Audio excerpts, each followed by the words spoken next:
नमस्कार बातकुला भौमिक गड फार्म থেকে আমি অচিন্ত ভৌমিক। आज আপনাদের সামনে অনেক দিন পর সুন্দর একটি ভিডিও শেয়ার করতে চলেছি। তো যে দাদা ভাইরা প্রতিনিয়ত আমার ভিডিওগুলো দেখে থাকেন এবং আমাকে সাপোর্ট করেন, আপনাদেরকে অসংখ্য অসংখ্য ধন্যবাদ। এবং যারা প্রতিনিয়ত ফোনের মাধ্যমে যোগাযোগ করছেন, পরামর্শ নিয়েছেন, আপনাদের অনেক অনেক ধন্যবাদ জানিয়ে আজকে ভিডিওটি শুরু করছি।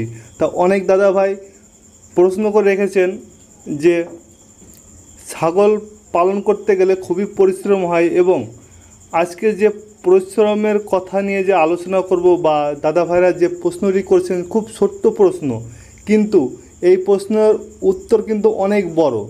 এতটাই বড় বা এত ভাগ আছে এই প্রশ্নের উত্তরে, পুরোটা যদি আমি আপনাদের সামনে বোঝাতে যাই বা বলতে যাই, এই ভিডিওটি অনেক বড় হয়ে যাবে। তো আমি চেষ্টা করব আমার মতন করে সংক্ষেপে আপনাদেরকে বোঝানোর জন্য। যারা প্রশ্নটি রেখেছেন আশা করি আপনাদের উপকারে আসবে, এবং এই ভিডিওটি যারা মনোযোগ সহকারে দেখবেন তাদেরও উপকারে আসবে। আপনি যদি আমার চ্যানেলে নতুন হয়ে থাকেন অবশ্যই চ্যানেলটিকে সাবস্ক্রাইব করে পাশের ঘন্টাটি বাজিয়ে দেবেন। আর ভিডিওটি যদি ভালো লাগে লাইক, কমেন্ট এবং শেয়ার করে অন্যদেরকে দেখার সুযোগ করে দেবেন, যাতে অন্যরাও এই পরামর্শ, এই তথ্যগুলি ব্যবহার করতে পারে। তা চলুন মূল আলোচনায় যাওয়া যাক। তা দাদা ভাইরা প্রশ্ন রেখেছিলেন যে আমরা ফার্মাররা কেন ছাগলের বাচ্চা শুরু থেকে আলাদা রাখি। বাচ্চাকে আলাদা রাখার অনেক মানে বা অনেক কাজ, সেটা আমি আপনাদের সামনে এক এক করে তুলে ধরার চেষ্টা করব। আশা রাখি আপনাদের ভালো লাগবে। তা চলুন প্রথমে বলবো, একটি মা ছাগল যখন গাভীন হবে ঠিক 5 মাসে একটি ছাগল বাচ্চা দিয়ে থাকে, 5 মাসের আশেপাশে দিয়ে থাকে।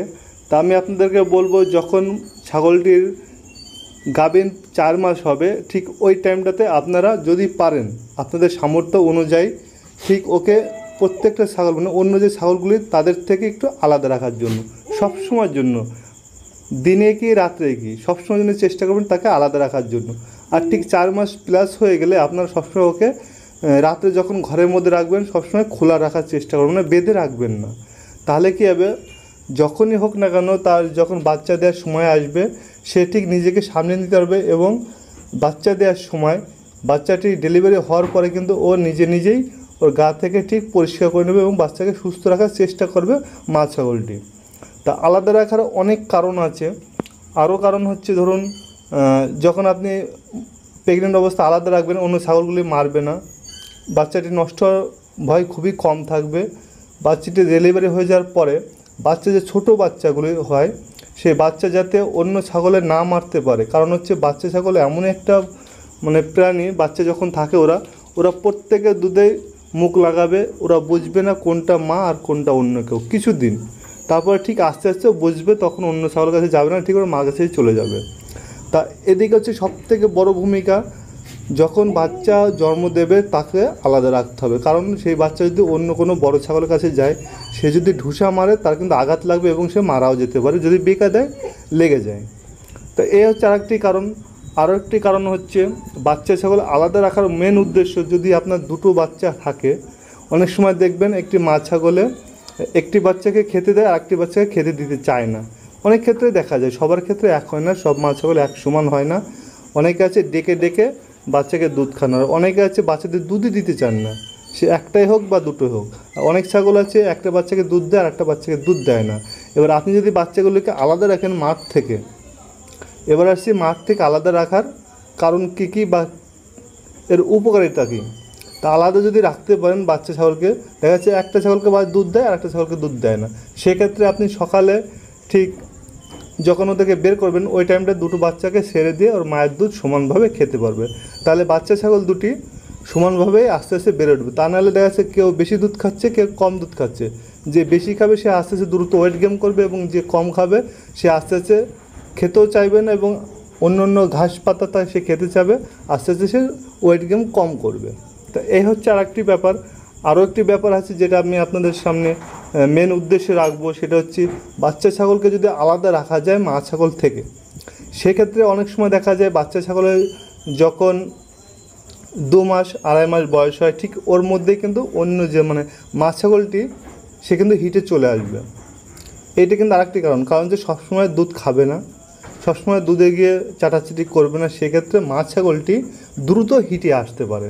এটা কিন্তু বিরাট একটা প্লাস পয়েন্ট আমাদের ফার্মারদের উদ্দেশ্যে আমি প্রত্যেককে বলবো যে আপনারা বাচ্চা ছাগলকে আলাদা রাখবেন। তাহলে বাচ্চা ছাগল যখন একটি মা ছাগল বাচ্চা দেবে বা যে কোনো ছাগল মেয়ে ছাগল যদি বাচ্চা দেয়, তাকে যদি আলাদা রাখার অভ্যাস করা যায়, ওই মা ছাগলটা কিন্তু দ্রুত হিটে আসবে। তাহলে আপনি পরবর্তী যে বাচ্চাগুলো পাওয়ার উদ্দেশ্যে আপনি এগিয়ে চলেছেন আপনার ফার্মটিকে নিয়ে, সেক্ষেত্রে কিন্তু আপনার এখানে একটা প্লাস পয়েন্ট থাকবে, একটু লাভবান বেশি হবেন যদি 2 মাসের মধ্যে সেই মা ছাগলটি হিটে আসে। সে কারণে কিন্তু আমরা বাচ্চা ছাগলকে আলাদা রাখি যাতে মা ছাগলটা দ্রুত হিটে আসে। এ হচ্ছে আরেকটি উদ্দেশ্য, আপনারা চেষ্টা করে দেখবেন। আশা করি এই ভিডিওটির পরামর্শ যদি আপনি নেন তাহলে অবশ্যই আপনার উপকার আসবে। তা এ হচ্ছে আরেকটি কারণ। আরও কারণ হচ্ছে যে যখন আস্তে আস্তে বাচ্চা ছাগলগুলি বড় হবে, ওর মাঠ থেকে দূরে রাখার কারণ হচ্ছে যে তুলা খাবার যে আমরা খাওয়াই বাচ্চা ছাগলকে, ধরুন 1.5 মাস বা 1 মাস 2 মাস প্লাস হয়ে যাওয়ার পর থেকে ওই খাবারটা ওরা ইন্টারেস্টটা বেশি পায়। আর যদি মা ছাগলের সঙ্গে থাকে, মা ছাগল যদি পর্যাপ্ত পরিমাণ দুধ পায়, সে কিন্তু মার সঙ্গেই ছুটে বেড়াবে, সে কিন্তু আদার্স খাবারগুলো লেটে ধরবে। তো একটি আরেকটি ব্যাপার। আর সবথেকে প্লাস পয়েন্ট হচ্ছে হিটে আসার ব্যাপারে, যে অনেকে প্রশ্ন রাখেন যে দাদা মা ছাগল হিটে আসছে না, 3 মাস 4 মাস 5 মাস হয়ে গেছে বাচ্চা দিয়েছে, অথচ হিটে আসছে না। এদিকে কিন্তু একটা প্লাস পয়েন্ট রয়েছে, আপনাদেরকে বাচ্চা যদি আপনারা আলাদা রাখেন সেক্ষেত্রে কিন্তু দ্রুত মা ছাগলটা হিটে আসবে। আর যদি মা ছাগলের অন্য কোনো সমস্যা থাকে, সেক্ষেত্রে আপনারা অবশ্যই কিন্তু মেডিসিন প্রয়োগ করবেন এবং ওর খাবার মেনটেন করবেন, তাহলে কিন্তু সে মা ছাগলটা দ্রুত হিটে আসবে।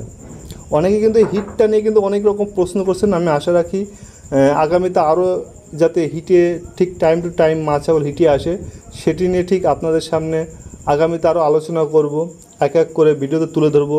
আমি যেহেতু সময় পাচ্ছি না বা সময় খুবই কম পাই ভিডিওর পিছনে বা টাইম দেওয়ার জন্য, কারণ নানান কাজে সবসময় ব্যস্ত থাকতে হয়, সেক্ষেত্রে আমি খুবই দুঃখিত আপনাদের time to time video update দিতে পারছি না। অনেকে আমার উপর অনুরাগ করে আছেন। আমি আপনাদেরকে অনুরোধ করে বলবো, দেখুন এই ছাগল পালনের পিছনে কিন্তু একটা ব্যয় আছে, মোটা অঙ্কের ব্যয় আছে। সেক্ষেত্রে কিন্তু আমাকে অন্য কর্ম করতে হয়, যেহেতু আমার ফ্যামিলি আছে এবং এদের যে ঘাসের ব্যবস্থাপনা, সেদিকে কিন্তু আমি ছুটতে ছুটে বেশ অনেকটাই জমির আয়োজন করে ফেলেছি যাতে এদের ঘাস উৎপন্ন করতে পারি সেখান থেকে। তো সেদিকে কিন্তু আমাকে সময় ব্যয় করতে হয়। নানান দিকে সময় ব্যয় করার জন্য আমি সময় খুবই কম পাই, তাতে আপনারা কেউ রাগ করবেন না। আমি চেষ্টা করব আমি আমার মতন করে আপনাদেরকে প্রত্যেকটা বোঝানোর জন্য, প্রত্যেকটা পার্ট টু পার্ট বোঝানোর জন্য। তা আমি যে কথাটি বলছিলাম যে এই যে আপনারা দেখতে পাচ্ছেন, আমি কিন্তু প্রত্যেকটা মা ছাগলের বাচ্চাকে চেষ্টা করি সবসময় একটু আলাদা রাখতে, অনেক দিক থেকে সেফটি। প্রথম হচ্ছে ধরুন বাচ্চাটা সুস্থ থাকবে, নিজের মতো নিজে থাকবে, অন্য যে মা ছাগলগুলি বা বড় ছাগল বা মেল ছাগল আছে আমাদের ফার্মে, সেই ছাগলগুলো মারতে পারবে না, কোনো আঘাত পাবে না, ও নিজের মতো নিজে থাকতে পারবে। দ্বিতীয়ত যে বাচ্চা যদি একটা থেকে অধিক দিয়ে থাকে, সব বাচ্চাই পর্যাপ্ত পরিমাণ মানে সমান ভাগে মায়ের দুধ খেতে পারবে। আরও একটা হচ্ছে আপনারা ধরেন যে হিটে আসার যে ব্যাপারটা, হিটে আপনি যদি আলাদা দেখুন, আপনারা নিচে দেখতে পাচ্ছেন যে আমি সবসময় কিন্তু বাচ্চা ছাগলকে বেশিরভাগ ক্ষেত্রে দেখা যায় যে মাঠ থেকে আলাদা রাখি, সবসময় যেন চেষ্টা করি যাতে ওরা আলাদা থাকে, কারণ নিজের মতো নিজে যেতে হয়। কারণ যে মা ছাগল যখন ফ্রি থাকবে সে ঠিক মতন খেতে পারবে, তার দুধ উৎপন্ন কোনো মানে বাধা বিঘ্ন আসবে না। সে যদি পর্যাপ্ত পরিমাণ খেতে পারে তবে কিন্তু তার দুধ আসবে। বাচ্চা থাকলে অনেক সময় দেখা যাচ্ছে ও মা ছাগলটি খাচ্ছে, সেই সময় গিয়ে বাচ্চা ছাগল দুধে লেগে যায়, তখন দেখা যাচ্ছে লাফ দিয়ে সরে যায়, খাওয়া দাওয়া বন্ধ করে দেয়। সেক্ষেত্রে তার কোনো খাওয়ার কোনো ডিস্টার্ব হবে না, মা ছাগলটি সে পেট ভরে খেতে পারবে এবং পর্যাপ্ত পরিমাণ দুধও দেওয়ার সক্ষম হবে সে। আর যদি না খেতে পারে তাহলে কিন্তু সে দুধ দিতে পারলো না, এটা কিন্তু মাথায় রাখতে হবে। আরও অনেক কারণ আছে। দেখা যাচ্ছে একটা মা ছাগল যখন হিটে আসবে, সেই সময় যদি বাচ্চা ছাগল কাছে থাকে, মা ছাগলটি সবসময়ের জন্য হুটোপাটা করবে। যদি ঘরের মধ্যে যদি মেল ছাগল থাকে, বিশেষ করে ফলো করবেন যে বাচ্চাগুলো দুধ খেতে যাবে এবং মা ছাগলটি লাফালাফি করবে। মেল তো এমনিতেই এগ্রেসিভ যে মেলগুলো, সেই মেলগুলো কিন্তু খুব হুটোপাটা করে। যেমন আমার যে মেন যে মেল ছাগলটি খুবই এগ্রেসিভ, ওই হিটে আসার 2-3 দিন আগে থেকে বুঝতে পারে।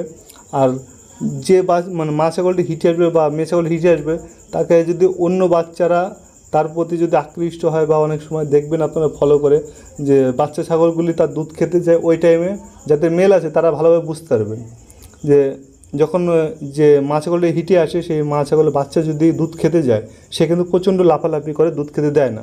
তখন দেখবেন যে মেল ছাগলটি খুব চিৎকার করবে এবং ভাঙচুর শুরু করে দেবে, যেটা আমার হয়ে থাকে। মোটামুটি মনে হয় যে ওখানে মোটামুটি ধরুন ভাঙচুর শুরু হয়ে যায়, এরকম একটা ব্যাপার হয়ে থাকে আমার যে মেল ছাগলটি। তা সেক্ষেত্রে আমি এখানে খুবই সুবিধা পাই যে বাচ্চা ছাগলকে যদি আলাদা রাখি তাহলে আমার মেলটা সুস্থ থাকে, মানে শান্ত থাকে, সুস্থ থাকে। আর যখন দুধ খেতে যাবে হিটে আসা অবস্থায় মা ছাগলটি অবশ্যই সে লাফালাফি করবেই, দুধ খেতে দেয় না ওই টাইমটায়। আর ওই টাইমটাতে মেল ছাগল প্রচণ্ড হুজ্জতি করবে, আরও অতিরিক্ত, এমনিতেই করে, তখন কিন্তু আরও অতিরিক্ত করবে। যে কারণ মেল ছাগলকেও কিন্তু সুস্থ রাখতে গেলে আপনাদের সবসময় বাচ্চাকে আলাদা রাখতে হবে। তাহলে কী হবে, যখন হিটে আসবে তখন বাচ্চাগুলো দুধ খেতে পারলো না, ওর মতন থাকলো, মেল ছাগলটি অতটা অত্যাচার করলো না। এটা কিন্তু আপনারা মাথায় রাখবেন। আর যখনই হিটে আসবে সবথেকে বেশি প্রয়োজন হচ্ছে যখন মা ছাগলটি হিটে আসবে, সেই টাইমটায় পুরোপুরিটা যদি আপনি আলাদা করে দিতে পারেন অন্তত 2 থেকে 3 দিন, সবথেকে ভালো। দেখা যাচ্ছে সকালে একবার দুধ খাই দিলেন, আবার যখন আলাদা করবেন রাতে উঠানোর সময় তখন একবার দুধ খাই আলাদা করে দিলেন, সবথেকে ভালো। তাতে বাচ্চাও সুস্থ থাকবে এবং আপনার যে মা ছাগলটি হিটে এসেছিলো তার কোনো অসুবিধা হবে না। তাকে যখন বিট দেওয়ানো হবে, তারপরে যদি সেই বাচ্চা হুটোপাটা করে দুধ খায় এবং দেখবেন তল থেকে যখন দুধ শেষের দিকে সে খুব গুঁতো মারে, সেক্ষেত্রে কিন্তু অনেক সময় সমস্যা হয়। বিট করানোর পরে ও লাফালাফি করবে, সেক্ষেত্রে কিছুটা হয়, খুব যে হয় সেটা না।